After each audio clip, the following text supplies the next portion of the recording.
अश्विनी गर्ग जी। राधा राधा। राधे राधे महाराज जी, आपके चरणों में कोटि कोटि प्रणाम।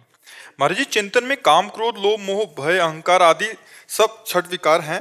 इन सब में क्रिया भी हो जाती है। चिंतन व क्रिया दोनों में विकार कैसे छूटे? अहम भाव बहुत देखो, तेज है। क्रिया पहले नहीं होती, पहले चिंतन होता है।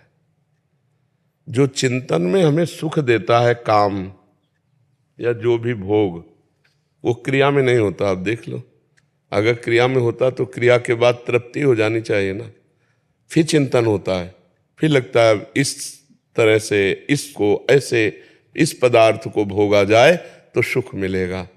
बस यही नाश का कारण है।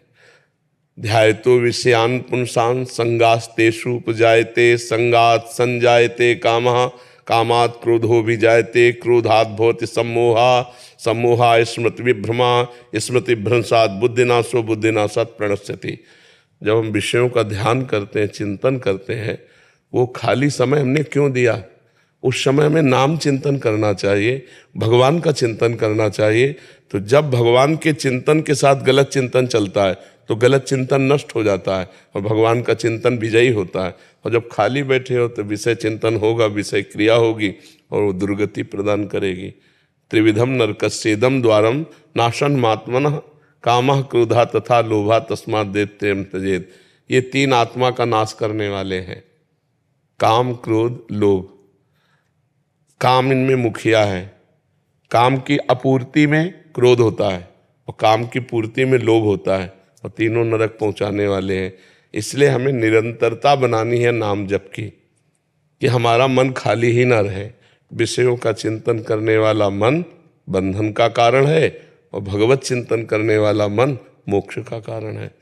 राधा राधा राधा, राम राम राम, हरि हरि हरि, कृष्ण कृष्ण, नारायण शिव।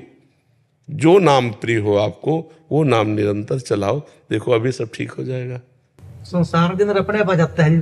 कोशिश नाम का करते हैं, संसार चलते चलने लग जाता है। देखो आप समझो, जब हम प्रारंभ नाम जप करते हैं तो हमारे दो चिंतन होते हैं, एक भूत का चिंतन और एक भविष्य का चिंतन, बीती बातों का चिंतन या आगे होने वाली बातों का चिंतन।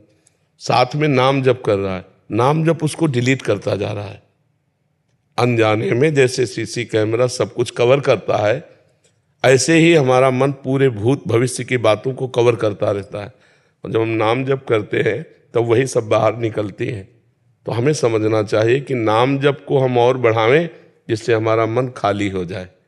खाली निर्मल मन भगवान का साक्षात्कार करता है, मलिन भरा हुआ मन प्रपंच युक्त होता है। तो देखो ऐसे, देखो बात कर रहे हो, कोई आपको विषय चिंतन नहीं, लेकिन अभी माला उठा के बैठो, अभी विषय चिंतन शुरू हो जाएगा। क्योंकि वो मन जो विषयों में लगा था और उसने विषय पकड़ रखे थे, अब वो खाली कर रहा है नाम। अब वो मंत्र जब से डिलीट हो रहा है तो आपको उत्साहित होना चाहिए, गंदगी निकल रही है, और खूब नाम जप करो, धीरे धीरे ठीक हो जाएगा। अरे 3 दोष ज्यादा हैं जी मेरे में। एक तो मेरे को अहंकार आता है जी। देखो 6 दोषों में हर दोष सबके अंदर रहते हैं, काम, क्रोध, लोभ, मोह, मद मत्सर। अब आप पकड़ पाए तो 3 को पकड़ पाए हैं तो 6, और 6 के 66 है। 6 के और भी विस्तार है ना, उतना ही थोड़ी, वो तो पूरा परिवार आ जाएगा। एक आ जाए तो पूरा परिवार आ जाएगा। ईर्ष्या, द्वेष, नाना प्रकार की और भी बात। हमको मूल से उड़ाना है, उसको उड़ाने के लिए भगवान नाम जप है। बस हर समय नाम जप करते रहो, चिंता मत करो, अपने आप सब ठीक हो जाएगा। आप नाम जप को पकड़ो, एक है साधे सब सदे और सब साधे सब जाए। अगर नाम जब पकड़ लिया तो सब ठीक हो जाएगा। ये हम अनुभव की बात कहते हैं आपको। नाम जप में निरंतरता कैसे लाई जाए? जैसे हमको धन के चिंतन में निरंतरता लानी नहीं पड़ती, स्वयं बनी रहती है। जैसे शरीर का हम ध्यान नहीं करते पर हर समय ध्यान रहता है, तो अगर हम ये मान लें कि भगवान का नाम सर्वोपरि धन, भगवान का नाम सबसे बड़ा सुखदाता और भगवान का नाम लोक परलोक में मंगल करने वाला, तो भूलेंगे ही नहीं। हर समय भगवान के भजन में रति हो जाएगी। जैसे गरीब आदमी 1-1 रुपया कमाता है ओवर टाइम अधिक मेहनत करके, ऐसे हम ओवर टाइम करके भगवान का नाम जब कमाएं, जहाँ फुर्सत मिले वहाँ राम राम, राधा राधा राधा रटने लगे। इसमें कोई पैसा तो लगता नहीं। अच्छा, इसमें नहाने धोने की कोई बात नहीं कि आप नहाए धोए हो तभी जप सकते हो।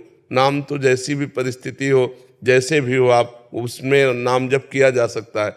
मंत्र जप के लिए विधान है, वैदिक मंत्रों के लिए कि आप नहा धोकर पवित्र होकर, लेकिन नाम जप तो किसी भी अवस्था में किया जा सकता है। तो अभ्यास करें, हम नाम पर महत्व बुद्धि रखें तो हमारा नाम निरंतर चलने लगेगा। जी।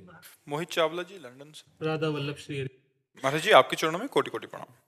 महाराज जी विदेश में रहते भी सभी गलत आचरण छूट गए, पिछले 3 वर्षों से निरंतर आपको सुनने का सौभाग्य मिल रहा है। महाराज जी मेरा प्रश्न है कि जब किसी का शरीर छूट जाता है और अगर उसे भगवत प्राप्ति नहीं हुई तो क्या उस जीवात्मा को वो जहां भी हो, स्वर्ग में या नरक में, पता लगता है कि क्यों उसे भगवत प्राप्ति नहीं हुई? जैसे कि वो स्वर्ग या नरक में सोचे, देखा तूने भजन नहीं किया मनुष्य योनि में। हाँ, पश्चाताप होता है, पश्चाताप होता है उस जीव को।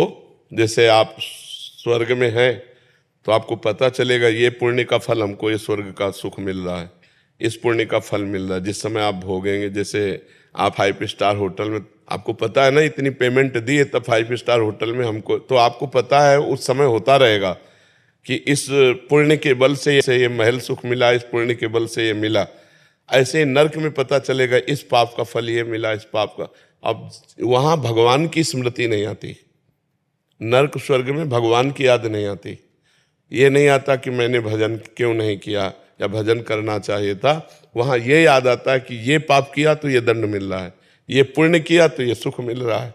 मृत्यु लोक ही एक ऐसा है जहाँ भगवान की याद आती है, जहाँ भगवान का भजन कर सकते हो, जहाँ आराधना कर सकते हो। तो अन्य लोकों में या अन्य योनियों में भगवान के भजन की गुंजाइश ही नहीं है। समझ पा रहे हैं? इसीलिए कहा गया है दुर्लभो मानुषो देहो, ये मनुष्य शरीर बड़ा दुर्लभ है। इससे भजन करके नरक स्वर्ग दोनों की बातें काट करके जन्म मरण से मुक्त हो सकते हो, भगवान को प्राप्त हो सकते हो।